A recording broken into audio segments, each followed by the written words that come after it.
Next అండి question number 42 చూడండమ్మా. 42 -1/3 -1 is the centre of similitude అన్నాడు. సెంటర్ ఆఫ్ సిమిలిట్యూడ్ అంటే ఎక్స్టర్నల్ సెంటర్ ఆఫ్ సిమిలిట్యూడా ఇంటర్నల్ సెంటర్ ఆఫ్ సిమిలిట్యూడ్ ఇవ్వలేదు, మనం చెక్ చేసుకోవాలి. అలాగే 2 సర్కిల్స్ ఇచ్చారండి. ఫస్ట్ సర్కిల్ ఏంటి, x² + y² = 1. Second circle x² + y² -2x -6y -6 = 0. Okay, centre ఫస్ట్ది ఏంటండి, స్టాండర్డ్ ఫామ్. ఫస్ట్ది స్టాండర్డ్ ఫామ్ కదా. సెంటర్ ఏంటి, 0, 0. Okay, radius 1. Second circle centre 1, 3, radius 1 + 9 -6 + 6 అంటే 4 అండి. ఓకే, సెంటర్ రేడియస్ ఎందుకు రాసామంటే మనం అది given point internal centre of similitude అంటే length of the transverse common tangent find చేయాలి. Given point external centre of similitude అనుకోండి, length of direct common tangents find చేయాలి. Transverse common tangent, length of transverse common tangent TCT అంటాం. ఇది length of the direct common tangent. ఓకేనా, length.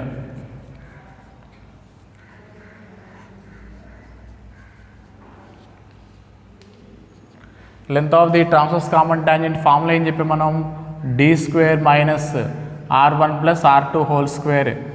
Length of the direct common tangent అయితే d² - r1 - r2 whole square formula.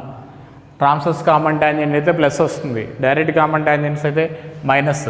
D అంటే ఏంటి, distance between centres find చేయాలి. First distance between centres ఏంటి, 1 + 9 √10 అండి, √10. So d² అంటే ఎంతమ్మా, 10. 10 - r1 + r2 అంటే 4 + 1 5. 5² అంటే 25. Square root of negative not possible కదా. ఇది ఎంత అవుతుంది, 10 - r1 - r2 1 - 4 అంటే -3. -3 హోల్ స్క్వేర్ అంటే 9. 10 - 9 ఎంత అండి, 1. సో 42 ఏంటండి, ఆప్షన్ 3 అండి. అంటే there exist only direct common tangents. అంటే గివెన్ పాయింట్ ఏంటండి, external centre of similitude. External centre of similitude, point of intersection of direct common tangents is called external centre of similitude. అంటే given point external centre of similitude అని. Length of the direct common tangent find. Length of the transverse common tangent is not possible, square root of negative not possible కదా. Okay, so ఇండైరెక్ట్గా నువ్వు length of మీరేం find చేయాలండి, direct common tangent find చేయాలి. Okay, next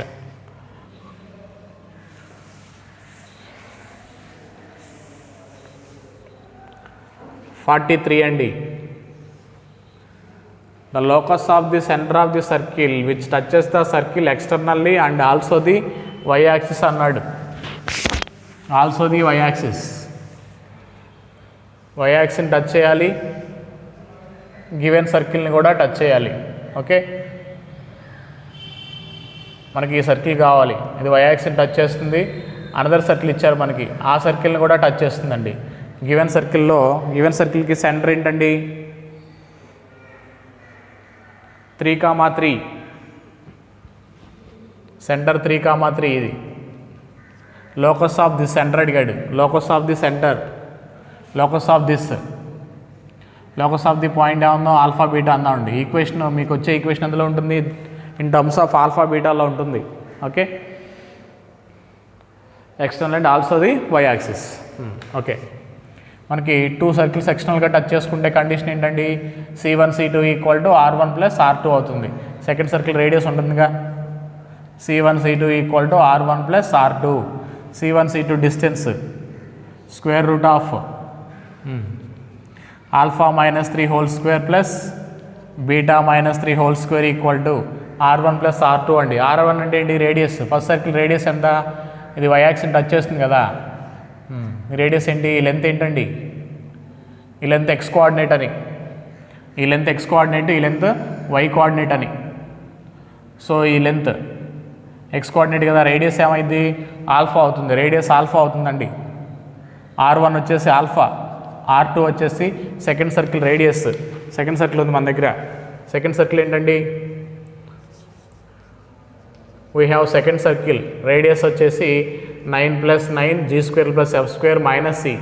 C value ఎంతండి, constant 14 అంటే -14. 18 - 14 √4 అంటే 2 అండి. ఓకే, ఇది 2. R1 + R2. ఇప్పుడు స్క్వేరింగ్ ఆన్ బోత్ సైడ్ చేద్దాం. నేను సాల్వ్ చేస్తే a² + b² + 2ab, a² + b² + 2ab. Squaring on both side చేస్తాం కదా, స్క్వేర్ రూట్ క్యాన్సిల్ అయింది ఇక్కడ. హియర్ ఆల్ఫా + 2 హోల్ స్క్వేర్ అంటే a² + b² + 4 ఆల్ఫా క్యాన్సిల్ అయింది, ఆల్ఫా స్క్వేర్ క్యాన్సిల్ అవుద్దండి. నెక్స్ట్ ఏం వస్తుంది చూడండి, బీటా స్క్వేర్ -6 -6 -6 -12 -12 + 4 లెఫ్ట్ సైడ్ వస్తే -4 అవుద్దండి.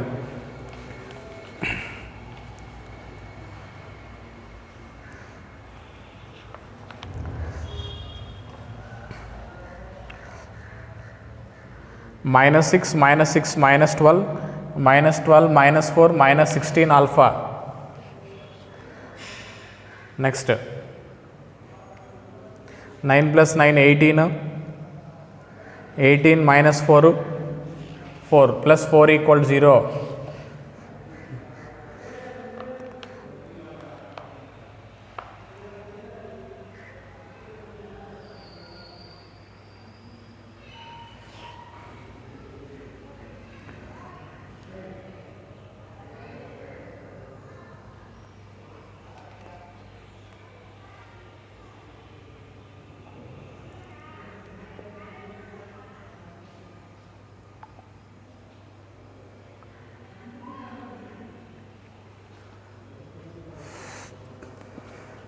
సారీ అండి, ఇక్కడ ఏంటండి 6 బీటా అండి, ఇక్కడ హియర్ 6 బీటా, 6 ఆల్ఫా కాదు 6 బీటా.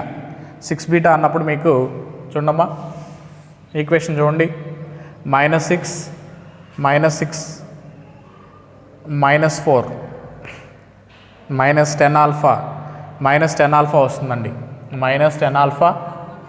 Next -6 beta.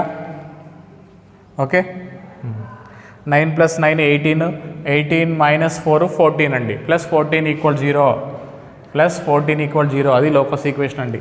ఇక్కడ మనం 6 బీటా రాయాలి, బీటా రాయలేదు ఆల్ఫా రాసాం, 6 బీటా అండి లోకస్ ఈక్వేషన్ అది. Okay, locus of the point ఏమంటారు, x, y అంటారు కదా, ఆల్ఫా ప్లస్లో x, బీటా ప్లస్లో y రీప్లేస్ చేయాలి లాస్ట్లో ఈక్వేషన్లో. So y² - 10x - 6y + 14 = 0. That is the locus equation. ఏమా ఆప్షన్ ఏంటి, ఆప్షన్ 4, 4th ఆప్షన్ అండి. ఇక్కడ తెలియాల్సింది ఏంటండి, main point y axis touch చేస్తుంది కదా, రేడియస్ ఏమవుద్ది ఆల్ఫా అవుద్ది. Locus of the point alpha beta అయితే రేడియస్ ఆల్ఫా అవుతుంది. ఓకే,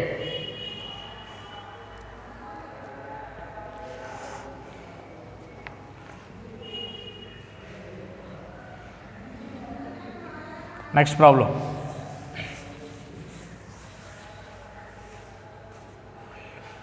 (44) అండి, 44. Rectangle ABCD inscribed in a circle, inscribed in a circle, rectangle.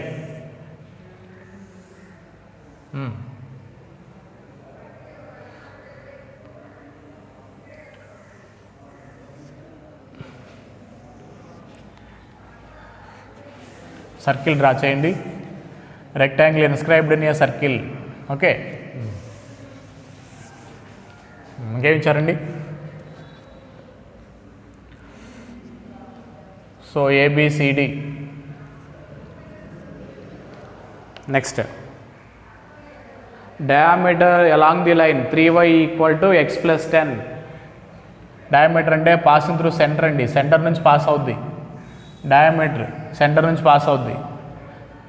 3y = x + 10. Okay, 3y = x + 10. a -6,7, a value -6,7, b value వచ్చేసి 4,7 అన్నారు. 4,7 అంటే ఈ రెండు horizontal line same line మీద ఉంటాయి. సో y కోఆర్డినేట్స్ సేమ్ ఉన్నాయి కదా, హారిజంటల్ లైన్ అండి.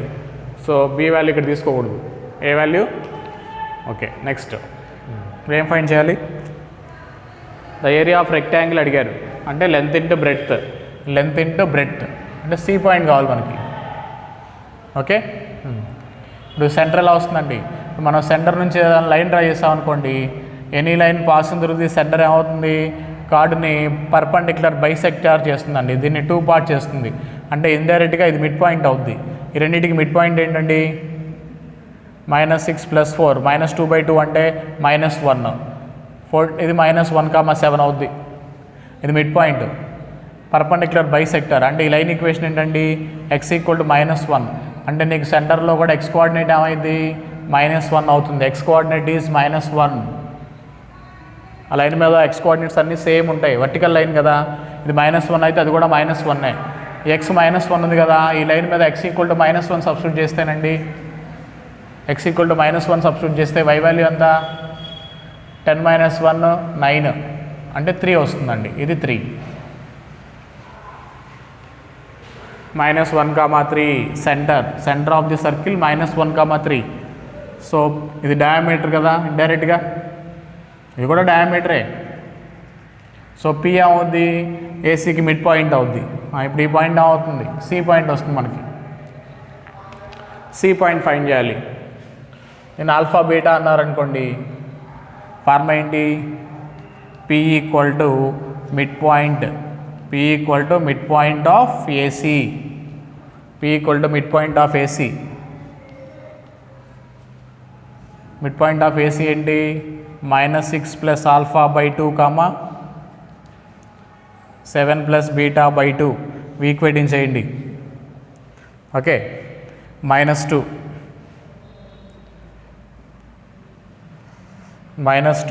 ఈ రెండు ఈక్వేటింగ్ చేస్తానండి. -2 + 6 = ఆల్ఫా. ఆల్ఫా = 4. 6 - 7 = బీటా. బీటా = -1. 4, -1 అండి ఈ పాయింట్. 4, -1 సి పాయింట్ వస్తుంది కదా. సో ఇప్పుడు area of rectangle length into breadth. AB into BC. AB distance, BC distance find చేయండి. AB distance, BC distance find చేస్తే మీకు ఏరియా ఆఫ్ రెక్టాంగిల్ వస్తుంది. ఓకే, అర్థమైందా? సెంటర్ నుంచి ఏ లైన్ డ్రా చేసినా కార్డుకి ఏబి అవుద్ది, అక్కడ కార్డ్ అవుతుంది. పర్పెండిక్యులర్ బైసెక్టర్ అవుద్ది. సో అంటే ఈ రెండింటికి మిడ్ పాయింట్ ఇది. సో ఇది x కోఆర్డినేట్ సేమ్ ఉంటాయి కదా, సెంటర్ -1 వస్తుంది x కోఆర్డినేట్.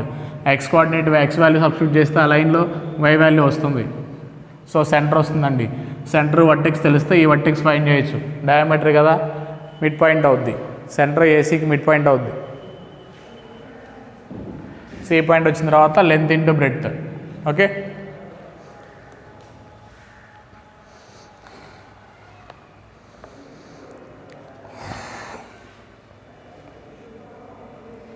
నెక్స్ట్ అండి లాస్ట్ ప్రాబ్లం చూడండి. 48 important problem. 48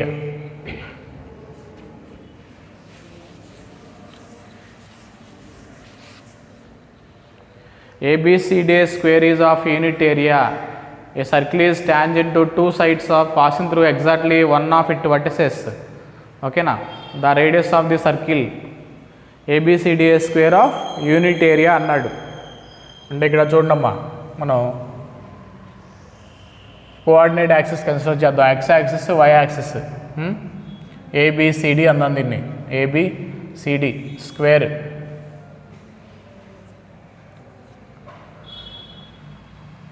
ఏమిచ్చారు? ABCD is a square of unit area.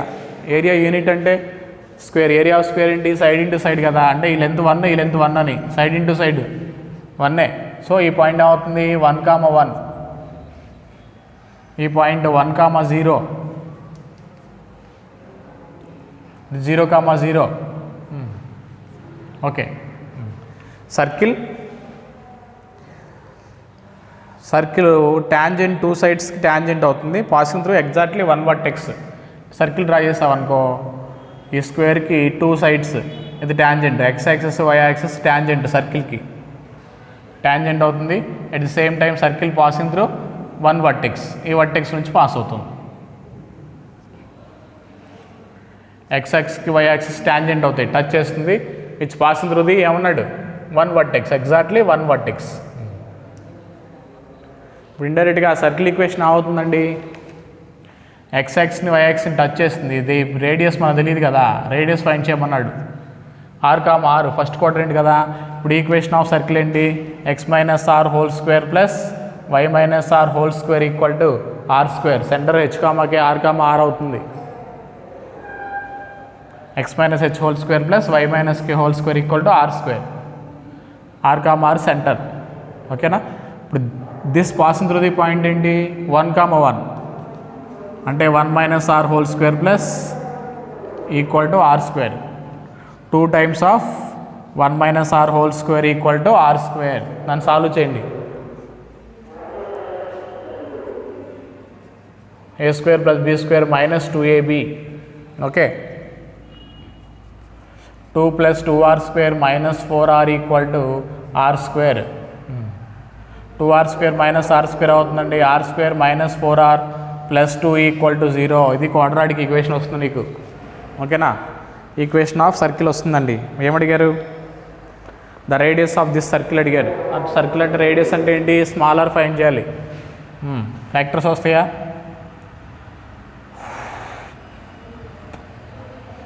Minus b plus or minus రాయండి. Minus b plus or minus root over b square minus 4ac by 2a. 16 minus 8 అండి. 8 root 8 అంటే 2 root 2. So 2 common తీస్తేనండి 2 plus or minus root 2 వస్తుంది. 2 plus or minus root 2. So first option నుండి 2 minus root 2 r value, plus or మైనస్లో 2 minus root 2 తీసుకోవాలి. Okay. First క్వాడ్రంట్లో ఉందిగా positive value. Okay. ఏమా 48 first option. ఓకేనా. సర్కిల్స్ సెకండ్ ఎక్సర్సైజ్ కంప్లీట్ అయిందండి. మీరు హోంవర్క్ బిట్స్ చేయండి. కాన్సెప్ట్ ఇంపార్టెంట్ అండి. కాన్సెప్ట్ రివైజ్ చేసి ఎక్సర్సైజ్ 2 హోంవర్క్ బిట్స్ చేయండి. Okay. Thank you. Tomorrow system of circles start చేద్దాం.